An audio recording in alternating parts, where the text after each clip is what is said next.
Hi, I'm Rob Vanstone. Welcome to the latest Leader Post Rider Rumblings podcast. I say latest because I can't remember what number we're at. 13, 14, 15, something like that. Thanks for joining us once again. As always, we have the youthful and talented, vivacious Murray McCormick with us, the Leader Post's venerable, if not venerated, football scribe. I don't think I can add anything more to that other than handsome. And we wanted to go into the constituency or tap the constituency of the fan base. And we've had a lot of media people. We've had a lot of people formerly affiliated with the Rough Riders. But I don't think we've gotten to the heart of Rider pride yet. And that's where the idea struck me to ask a fan to join us. And once I started thinking within those parameters, it was a pretty easy choice for two reasons to invite Ron Podbelski to join us. One, Ron is an ardent Rough Rider fan. As I discovered in 1985 when I met him, we were in the University of Regina's journalism school. Wow. And also his nickname back then, I'm not sure if that still holds true, as Pod. Yes. And so who better for a podcast than Pod? Now we're authentic. So thank you for joining us. That was the Leader Post Symphony Orchestra, by the way. That was did the wonderful theme for us, conducted by Paul Manafort. We're pulling out all the stops to entertain you today. And the Riders actually entertain people. What a segue. On Sunday against the Calgary Stampeders. Offensively, there was actually something to watch, which was rather novel and somewhat enjoyable. So I didn't see that one coming. I thought the defense would play well, but I didn't see doing to Calgary what the Rough Riders did to Calgary as being probable, likely. I saw it going. Where'd that come from, Mur? I saw it going the other way. I was picking like 54-10. I thought the Riders, it doesn't say much about their defense, but I thought their defense could maybe keep them from scoring. They might have a chance, but I didn't think the offense could score enough. And then to come out with the first quarter from unbelievable area, the passing, the offense, everything, that reverse, everything was just outstanding in that first quarter. As much of a turnaround as it was the last time they played the Stampeders. So, yeah, I thought it completely the other way. It's not the first time in my life I've been wrong about a Rider game, and it's probably not the last, but we may look back on this one just like last year when they beat the BC Lions with Ed Gainey's 4 picks as being the turning point of the season. And as I said in my story, maybe this is what Chris Jones meant by going in a different direction, going up instead of down. I'm sure, Ron, that you predicted a 40-27 victory for the Rough Riders. Being as knowledgeable as you always are, what's your learned assessment of what you saw, and what were your expectations going into it? Well, like Murray, I probably didn't have terribly high expectations about the team. I think we saw through the first 7 games that the team through that recorded a 3-4 record, but really hadn't played a solid outing in all 3 phases of the game in those 7 games. And so when you go up against a Calgary that was 7-0, my expectations were really quite low in terms of, I thought we could play a competitive game. Being at home, the fans are usually a factor, but I certainly didn't see the domination for much of the game, and really Calgary made it closer at the end than perhaps it should have been. But I think what I was most impressed with is in terms of, not a lot of people are really talking about the role that Zach Collaros played in that game. And Zach was really effective, I think, and that was a surprise to me because I had a lot of questions about him, at really managing the situation, not getting us into mistakes with an untimely turnover. He really effectively managed the game and allowed the other aspects of the team to play well and help us win that game. When he overthrew Shaq Evans, I kind of thought, okay, this is it. This is going to be the moment of the game we go, okay. Because Shaq Evans was open to score. That was a touchdown. And yes. I kind of thought, okay, it's over. Kind of to start certain the lead Calgary's going to romp on. But he bounced back and he showed some the ability to rebound. It really impressed me. And I guess that's what we've heard a little bit about him. And it was the Zach Evans. They're paying $430,000 a year to quarterbacks. That's another difference maker. To have the team as professionally quarterbacked as it was. Absolutely, and I'm not saying that to disparage David Watford and Brandon Bridge, but they're at different stages of their career, and they have their skills aren't as refined as those of Zach Collaros. There's a reason the Rough Riders traded for him, and there were times over the past few weeks when you wondered whether that was an astute move. As soon as people found out what he was making, I think there were questions because he hadn't exactly lit it up with the Hamilton Tiger Cats for the past few years. But you saw, I think, a significant return on that investment, or at least the Riders did this past weekend. He He wasn't flashy. He wasn't explosive, but they showed an inclination and an aptitude for throwing the ball downfield. And how many throws had you seen before this past game that were actually between the hash marks? That was basically just an abandoned area of the field. They couldn't go there. And then you watch Zach Collaros thread the ball into some very tight windows. That pass to Naaman Roosevelt, there wasn't an inch to spare either way. Yeah. And Zach Collaros has shown why the Riders went after him. Now, we're going to need to see that consistently, but that I think it provides a modicum of hope, because you know that the special teams are going to be good. Craig Dickinson is there. Mm-hmm. The defense speaks for itself. That's a championship caliber defense. But was that offense going to be a drag on the progress of the entire team? And now it just seems that, okay, they've got what they need from the offense if they can replicate that a few times. Can we go the 15th consecutive podcast by mentioning Duron Carter? May as well, eh? What the heck? Sure. How much of an addition is the subtraction of Duron Carter? I really think I think that's being a little bit overlooked. Not knowing what he's done, not knowing anything going on in the background, but can you actually say the best game they've played all season without Duron Carter on the lineup? Yes. Well, you can say that definitively. I'm not sure that you can say, okay, they're a way better team without Duron Carter, and I don't think you can make that assessment that quickly. Over time, well, I think we can. Sure we can. We can't be patient. We got to jump on things. I mean, over time, that offense still needs to prove itself week in, week out, and it hasn't. It's had one game at Edmonton was okay, where you thought, okay, they've got some potential there. For sure, absolutely, I agree. I mean, I think time will show the wisdom or the lack of wisdom of the Duron Carter decision. I think the fact that, now I'm hearing that maybe Toronto will pick him up, but there's certainly nobody was right there jumping the day after he was released. But I think, in terms of this chemistry between Collaros and, let's face it, a very young receiving core, they chose to get rid of Bakari Grant, Chad Owens, as we know. They brought back Rob Bagg for a bit of veteran presence, but I still think it's a very young receiving core, and it's unproven. Now, we saw some great signs from Jordan Williams-Lambert in terms of this last game and just his ability to get open and make key catches. But I think, this is the thing that I'm seeing with Zach Collaros so far, and I had a lot of questions about him like everybody else, but I was really impressed the way that he went through his reads, managed the game, didn't make mistakes, and allowed us to win. How about the offensive line?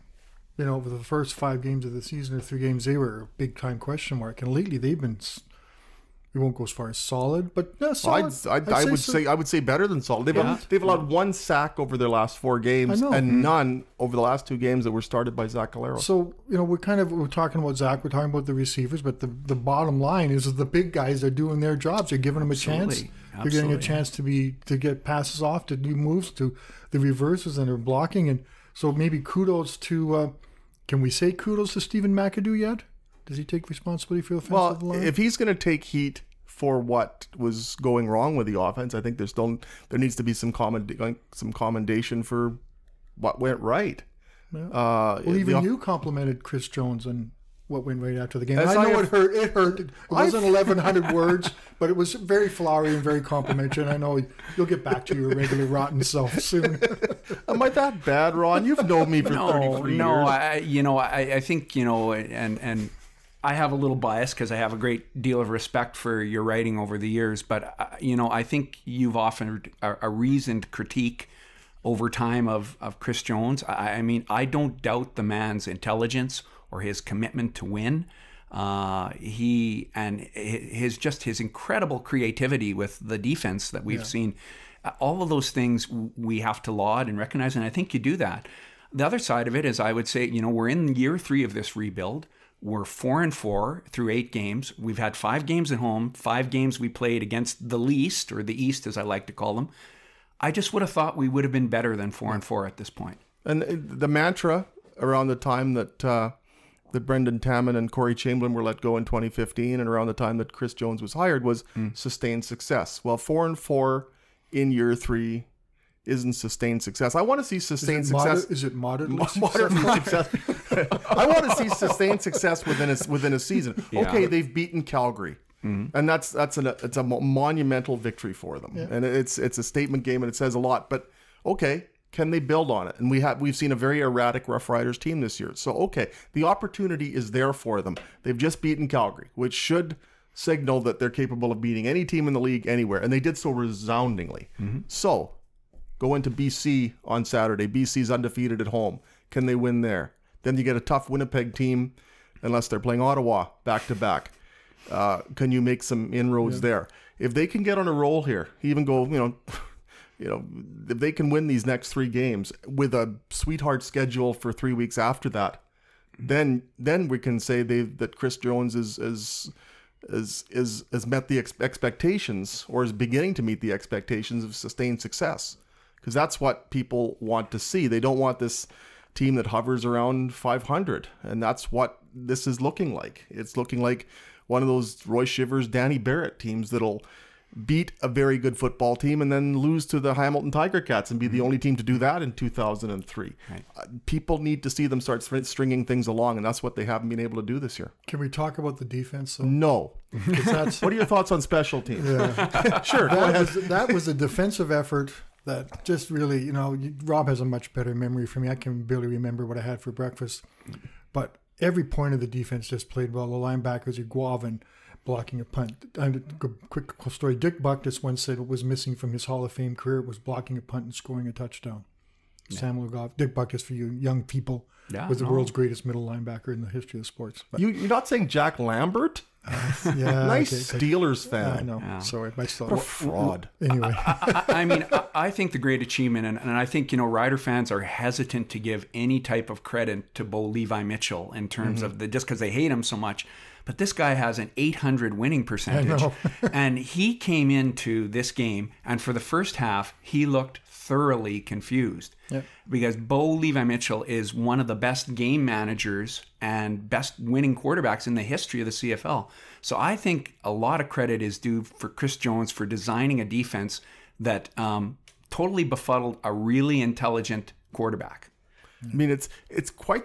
I look back to their back-to-back victories over Hamilton, and how they spun out of a loss to Montreal by playing good football, just like they spun out of a 2-game losing streak against the West by doing what they did to Calgary. And people have been lauding Jeremiah Mazzoli and the Tiger Cats offense coming into the first game of the back-to-back, and talking about how potent it was. And Chris Jones found a formula to deal with that, and one that I think other teams are emulating ever since. And it was basically the Chris Jones factor again. And given the amount of time, 17 days between games, I'm sure he used that time advantageously. That was an absolute clinic. And it may sound contradictory, because it's not often when you give a game in which you surrender 4 touchdown passes that people are raving about the defense. But they really created some tough times for Bo Levi Mitchell, and I don't think he ever knew where the rush was coming from, and I think he had to be more cognizant of the rush than he was of who was getting open downfield, because he was just a very distracted quarterback. I think we talked about the impact that Charleston Hughes could have on this team when they traded from him. That may turn out to be the trade of the year. Could be the comeback player of the year with 11 sacks last year. He's playing better than he did last year. He has 11 sacks in 8 games last year, 11 sacks overall to lead the league. So he's doing that. And he's working so well with Willie Jefferson. What a combination of those two. And we expected that in Zach Evans coming up the middle. Kyle Brooks has been a great addition. Yeah, we laud the offensive line. A lot of credit to the defensive line. They're making, and the defensive backs are getting time to cover. They get less time to have to cover guys. And linebackers like Matt Elam, 2 sacks, 2 blitzes, and he just had a great game. Another guy they picked up yet. So defensively, I don't know what's wanting on defense. I don't know what can they improve on. Do you think there's anything? There's not a lot of concerns with that defense, and there really hasn't been for the majority of the season. You knew it was going to be a good defensive team because Chris Jones is on the team, and the defense. As soon as you hire Chris Jones, regardless of what you might think of him as a head coach or a general manager or a vice president of football operations or any other of titles that he happens to carry, the one thing that's undisputable and one thing that's a given is that with Chris Jones as your defensive coordinator, that's going to be the foundation, the strength of the team, and that's proven itself to be true. Yeah. I also want to mention the play of 2 rookies, Jordan Williams-Lambert and Nick Marshall. Like, imagine if Nick Marshall had played every game now. Would you think of a touchdown every game? Would it be that high? What a find! What an athlete! This is a big time guy that they found through their criticized him spending a lot of money on training mini camps and stuff, but they found him through that area, through that stuff. And he's here, and he's arguably the best player on the field most of the time he's out there. And JWL. He gave up 2 touchdowns on That's true. Sunday, I know. though. Yeah, I guess you got DeVaris Daniels just scorched them twice. Too. Yeah, I know. Come on, I'm trying to be positive I'm trying to be here. I'm trying to be a killjoy. It's What do you true. think? Watch the tape. Jesus, yes. Facts get in the way of all the fun stuff. Okay. He got broiled on that second He one, really especially. did. Yeah, he really did. But I mean, hey, you're one-on-one with DeVaris Daniels. That's going to happen. There wasn't any okay, help. well. Anyway, What do you got negative to say about JWL? What about continue JWL? your No. wonderful things. Your What about tribute to this I have a new unbeatable attitude. franchise. I'm just kind of going with the happiness, the overflow of joy. Well, speaking. Ron, save this Yeah, no. podcast. Speaking about wonderful things, a guy who's not getting a lot of credit, he's being a little bit under the radar, is Brett Lawther. Thank you. That's for the defense. Yeah. Lawther. Another successful conversion there. I have to have some fun with that. And what an amazing story. What an amazing find. Absolutely. I mean, when you see the consistency that he's offered, and you know, I think the Riders were in a good spot with Tyler Carpina in terms of how he was doing, but Lawther clearly has taken his game to another level, and I think he has a little bit more punch in his leg than probably Tyler had. And you know, in these close games, CFL is very competitive, as you guys both know. Having a field goal kicker who can deliver those threes reliably, that's a huge advantage going forward. And it's not like he's hitting 25-yard field goals. No. You look at his average per field goal, and not only is his percentage up in the clouds, but the average length of field goal, he's challenging kick after. How many 43-yard field goals? It seems every time second time he's lining up, he's from 43 yards. And it's amazing how reliable he is when you consider the fact that he's bounced around for 5 years, and at one point there wasn't any real prospect of him playing in this league again. He's the ultimate CFL story. You know, his family's backed him. He's kicking to his brother. He was encouraging friends to come out and catch balls when he was kicking them, when he was waiting for his chance. He kept grinding, and most people would give up, become whatever he could have done with his life, and he still comes there one training camp. And I still don't remember Tyler Campina kicking badly at training camp. All of a sudden he came out with a hip injury, and Lawther steps up. And I think this is going to be the clip played on TSN for a long, long time when Dave Dickinson's yelling, "Hey, Lawther, you're going to miss." And I know people are calling it taunting and unsportsmanlike, but it's the live mic. And it was kind of, maybe that's why we have the live mic, is to capture moments like that in a game. That was kind of funny, I think. I think it was more funny than trash talking, especially because we nailed it. The irony is that he's having a little fun with a player who is coached by his brother.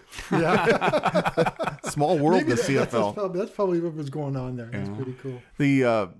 It's interesting, too, because just to find a kicker in that fashion, and the Rough Riders ended up being in a desperate situation. There aren't many places you can turn and find a kicker who's that good. But 1980, after the 81 season, Paul Watson got hurt, and what were they going to do for a kicker? Well, they drafted a kicker that year named Kevin Rydeard, Rydeard, and they also brought in somebody to training camp named Dave Ridgway. So Paul Watson gets hurt, in comes Dave Ridgway. In 1994, Dave Ridgway got hurt late in the season, so they brought in Paul McCallum for a look.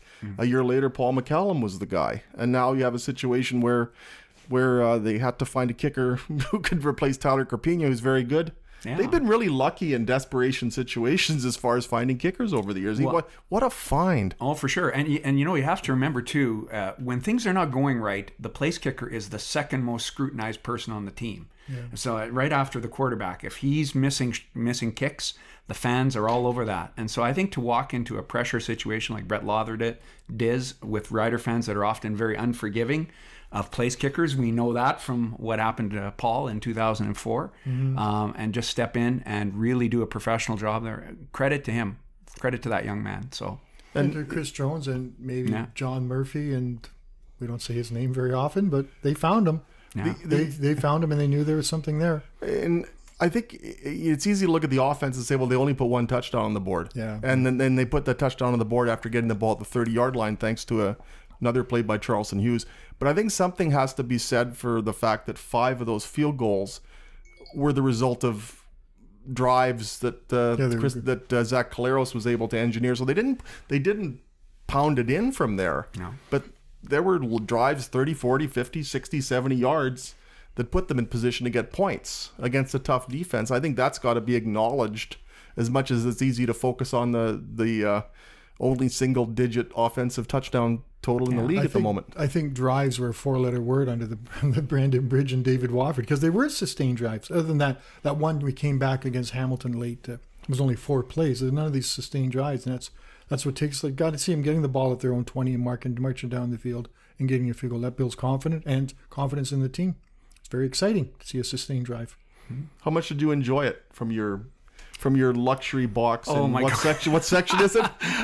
I wasn't in my normal tickets, which are kind of down on the main level on the 35-yard line. I was up in section 615, but I had my son with me, and he's 14, and that's the age actually when I saw my first Rider game, and he absolutely loved it. I mean, we were sitting there doing high fives in the stadium on big plays, and the whole atmosphere. And when the Riders are playing well, it really contributes to that feeling that Regina's just a fantastic place to live, and there's a really exciting team that we're watching. And so, when they say that, Saskatchewan and Regina, we have up weeks and down weeks with the Riders, it's so true. It's so true. People so happy this week, and it's a great place to be here this week. So, what was it that hooked you at age 14? Well, I had always watched CFL football as a kid. And, like most of us, we grew up with 2 channels on TV, right? And then we got the French station. Number 3. Yeah, the French station. The glorious day in 1976. The French station. But, I guess one of my most vivid memories is the 1976 Grey Cup. And, of course, heartbreak for all of us. And I remember crying after the game because I was a 12-year-old kid, and my late grandfather, who was born in Poland, and trying to figure out and console me over this terrible loss. But it seemed like that day was the day that something flipped a switch on me, and I became a lifelong Rider fan. So man, what a catalyst that was. Tony Gabriel could have had an opposite effect on you. You could have been a real big lacrosse fan as a result of that game. Yeah. You talk about that. I've been at the CP Women's Open the last couple of days. Right. And everyone's stopping to talk Riders or golf, but mostly Riders. And I've talked to a lot of the people organizing the event from Toronto, and they went to a Rider game on Sunday. There's a lot of them there. And I asked them about that. Was it nice to go to a game where people care about it, where there's a big crowd? And they said it was so cool. They all hear about everything at Regina, the new Mosaic Stadium, and they were very impressed. So, I mean, you look at it, they'd lost 2 games in a row. There was the whole Duron Carter mess. So it wasn't a week of good PR. No. And they sold out the game. Yeah, no way. It really is amazing what people do to support this team. What a beautiful night for football too, wasn't it? Just absolutely. It was like one of those, who knows, this couple of years now, this could be the midway point of the season, the way they're talking about moving things up, but it was a night for... No, I mean, it's wonderful, and I'm a sports fan of multiple sports like all of you guys are, and I still think, if you just take a Canadian sporting experience, and I've been to a Maple Leafs game, a Raptors game, a Blue Jays game, some CFL cities, there's still nothing that beats the energy and the experience of being in Mosaic Stadium. And it's been that way for a while. So I really genuinely believe, and obviously I'm biased, it's the best fan experience in Canada when you've got a great game going on. Just the energy is incredible. When it's not a great game, maybe not so much. Yeah, no. Ask Matt Nichols. Yes, what happens when it's not a great game? Yes. Yeah. Or ask pretty much anybody who's played quarterback for the Riders. They can feel the wrath of it too. But I mean, there are many experiences like it in Canada when you look at it. I mean, it's... What else rivals it? I'm biased, but going to a Winnipeg Jets game, that crowd is amazing. I've been to a Habs game, and the crowd at a Habs game is just, they don't stop singing the entire way. As far as a football experience in Canada, Winnipeg does a tremendous job. Yes, they do. But so does Edmonton. What else is the conversation? Yeah. I mean... Edmonton gets good raw numbers, but nobody's ever really looked at their fans and said, "Oh, Eskimo fans, they're I think partly because the seating's so far away from the field. Like I like the way they built the stadium. You're right on top of them, and they can hear what you say. You can hear that kind of stuff, and that's kind of adds a little bit, I think, to the overall ambience. And I think the demographics are a little different too. I've been to several games in Calgary. The audience in Calgary, the attending fans, it's a much older demographic. Yeah, exactly. It's not as young, and the engagement with the game is far less. So it is a different experience watching a game in Calgary, unless you're watching the Riders in Calgary, going to a game at McMahon Stadium. So I think there's so many intangibles about the experience of going to Mosaic Stadium. It's just, if you get a good game, it's really an incredible experience. The Riders have done a good job of encouraging younger people, that demographic between, 24 and the demographic that's not us. That's not us. No. That's my kids. Those are my kids in that demographic. But they've done a good job of encouraging, and you see couples, you see young. What I really like to see is women. There's a couple of them, 2 or 3 women that go there. They have fun at the game and they feel comfortable and safe. First off, because they've grown up going to Rider games with their dads and moms, and they go there and they know it's a safe environment. They have fun. They can have a few drinks and enjoy themselves. And the Riders have done a good job of fostering that, and they're working on it too. There's a number of initiatives to get more young people in there.